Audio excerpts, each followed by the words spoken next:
Hey guys, it's Julian, and today I'm going to be showing you how to make Rave Techno like Eli Brown. As usual, you can get the full project files, samples, MIDI, presets, all that type of stuff from this video right at the top of the description on my Bandcamp.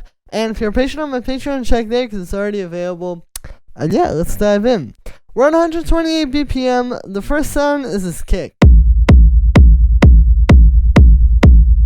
So as you can hear,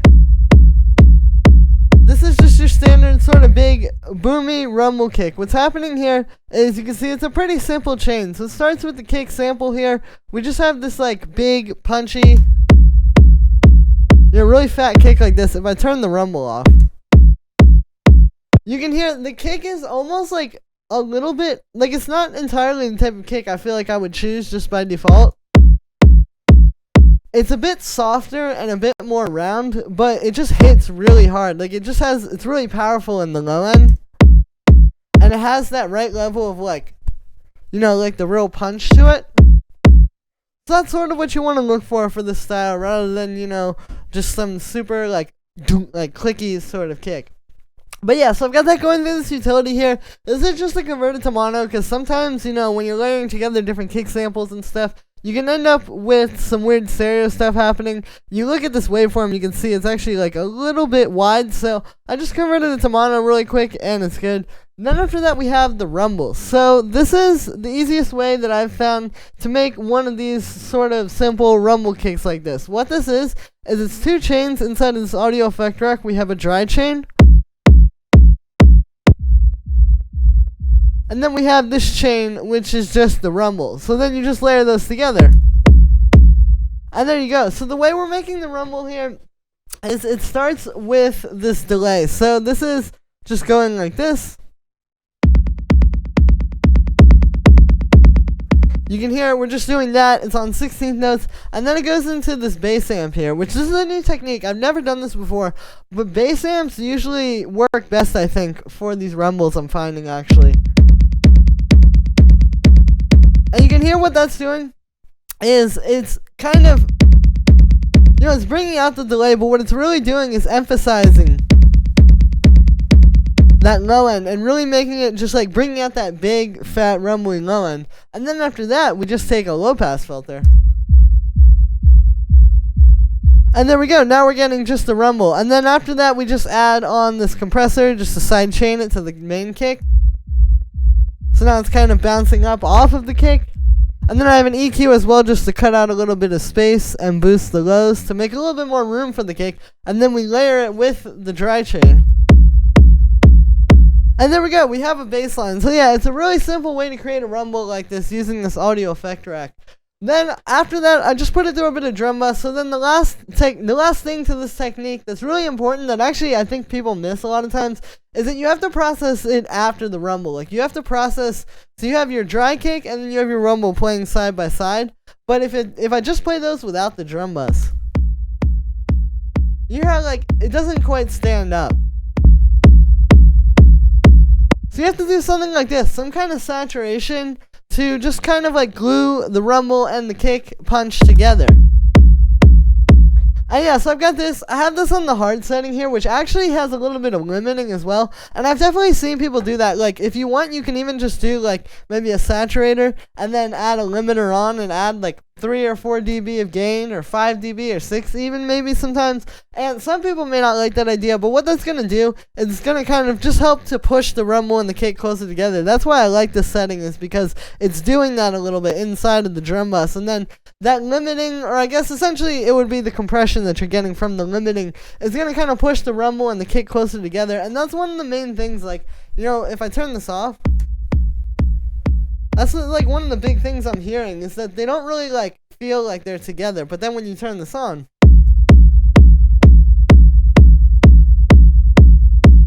they're equally in your face. And yeah, I also have the transients knob turned up a little bit to make that punch a bit more. After that, we have the stab, which sounds like this.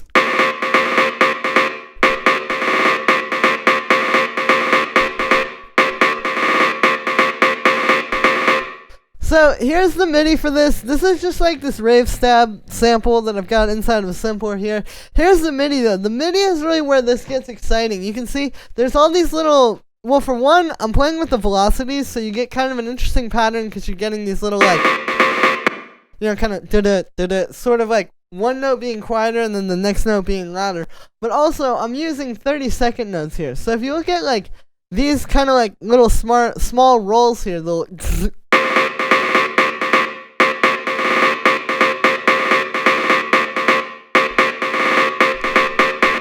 those are just 30-second notes. So it's a really easy way to create those kind of rolls like you hear. Eli Brown isn't the only person who did this. Obviously, a lot of you guys probably know Rebuke. I probably said that wrong, but Rebuke does this quite a bit in their tracks as well. I've heard a lot of other people do it in house and techno. It creates this really cool effect. Another really good example is Megator by T78. The beginning of that, like that snare roll, same deal. The 30-second notes just make it really interesting because you're getting like these very fast rolls that it's like it's not a subdivision that you hear very frequently inside of house and techno. Because usually we're just working with 8th notes and quarter notes and 16th notes. But yeah, the little rolls. And the other secret is having the roll be like a little bit quieter in velocity. And then the main 16th note before and after it being at the proper volume. So you kind of get like, it kind of builds up. It's like.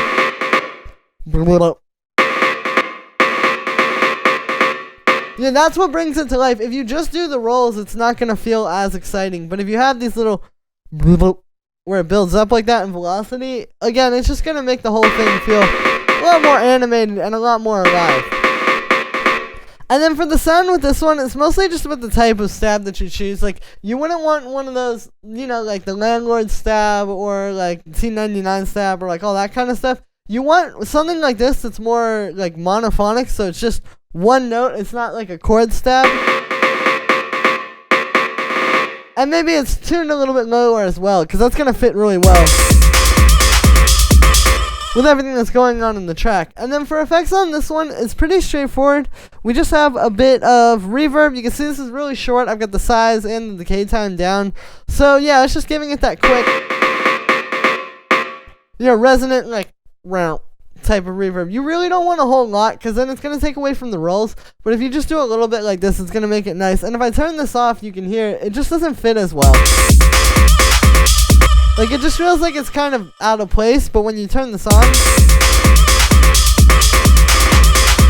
the atmosphere is exactly what it needs. And then we just have a bit of drum bass. You can see this is really fattening this up. That's the other thing, is that this needs to be like pretty big in the mix. Like when you listen to it, it's kind of like this in the kick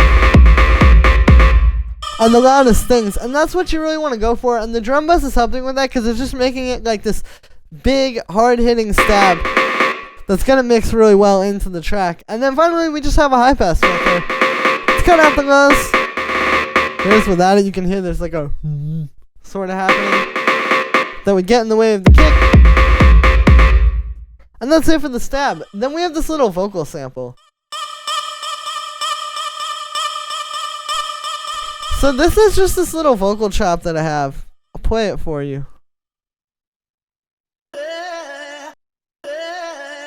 It's that. And then what I did is I just took this. You can see I brought it into a simpler here. And then I shortened it by just dragging the start time forward. And you can see I put it to right there. So since this has like a lot of different notes in it, you can kind of just take this little vocal sample and just move it all around different,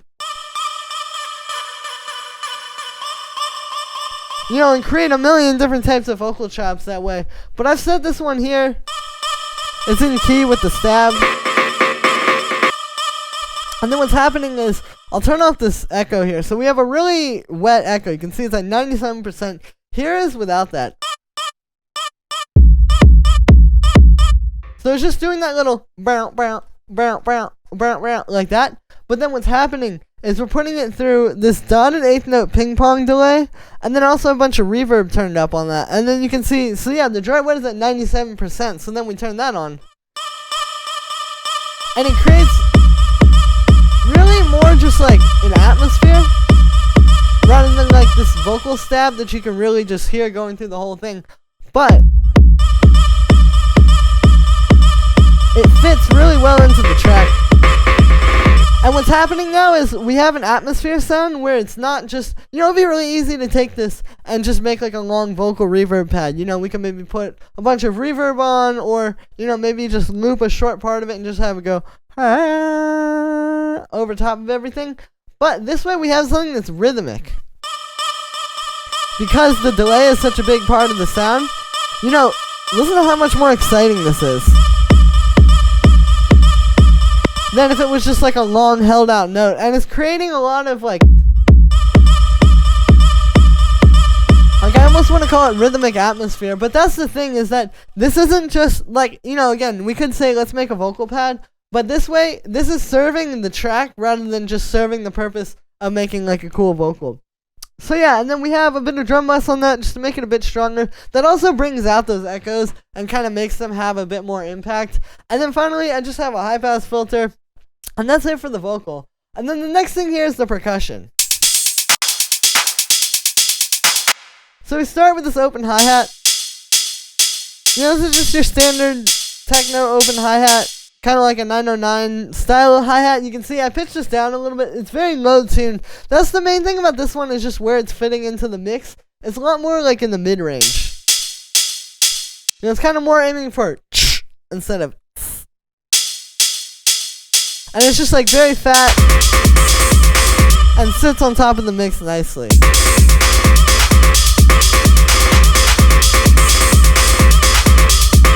Then we have this little clap which sounds like this.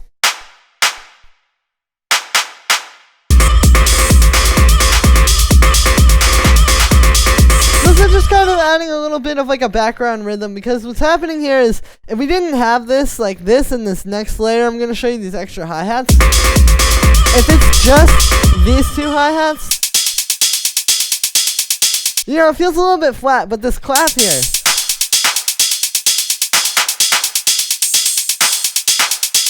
it's creating a sort of like counter rhythm, and this is also doing a counter rhythm to the stab.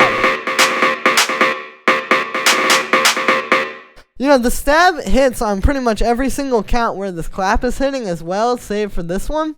And so you're getting like that sort of built up effect there, where it's accentuating certain parts in the rhythm, and you can hear what that's creating. So yeah, this is just an interesting way to add a little bit more to your track and make it so it's not just like the main basic elements. And then speaking of that, we have these extra hi-hats. So you can hear these are just like these sort of more drum machine-esque sounds. And then I just have these in here every 2 bars, just doing like little psst.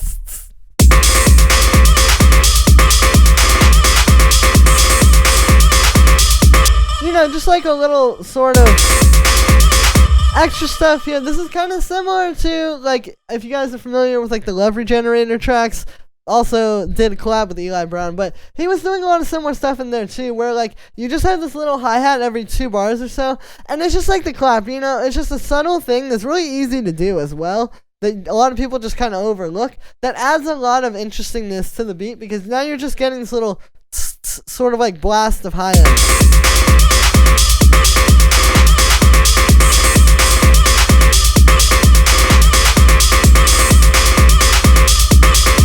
And yeah, it just adds something a little bit more exciting, and it's kind of talking, like doing a bit of back and forth with the clap as well.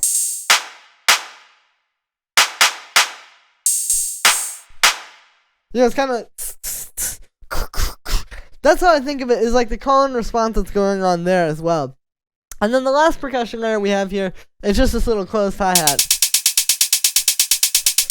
And yeah, that's just doing straight 16th notes. You can see this is just like this pretty fat hi-hat sample. It's kind of a similar deal with the open hi-hat, where you just want like a fat one like this. It's really full. I pitched it up and I'm high passing it. And then that's just playing straight 16th notes. And then on the group of all the percussion, we've just got a little bit of stuff. So this is really similar to what I was saying with the kick and the bass, like with the rumble kick. You kind of need to process all of your percussion together, because it's going to make it all sound a lot closer together. And it's really going to fit all as one this way. Like if I turn this stuff off, here's what it sounds like.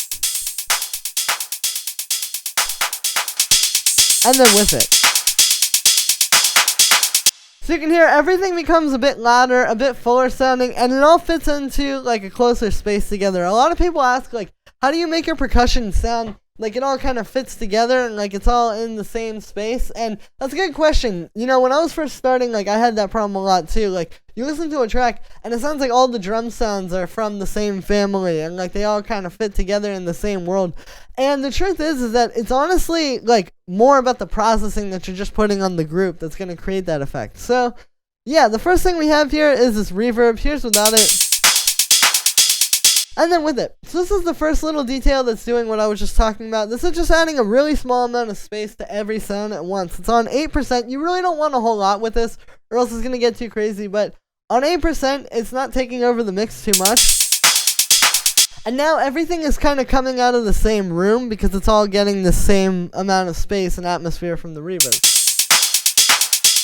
So that's the first thing that's gluing it all together and making these feel even and like they're coming from the same place. Then we have this drum bus. So here's without this.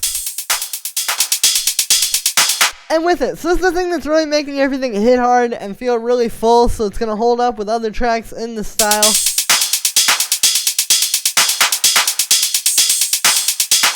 And it's also just kind of providing that sonic glue where everything is getting the same saturation at once. So it's going to feel really even and it's making everything feel really together. It also brings out the reverb a little bit. And then the last thing here is just this EQ, which is just cutting out the lows a little bit, boosting the highs. So that's just kind of cleaning it up and making it kind of fit into the mix a little bit better. And yeah.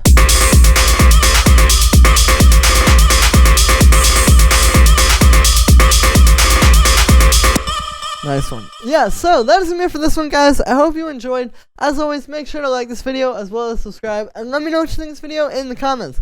Like I said in the beginning, you can get this full project file, samples, MIDI, presets, all of that from this video. It's available right at the top of the description. If you guys want to support me, this is a great way to do it. And it really helps so I can keep making these videos for you guys every single day. Really appreciate it. And yeah, thank you so much, everybody. And I will see you tomorrow with another video.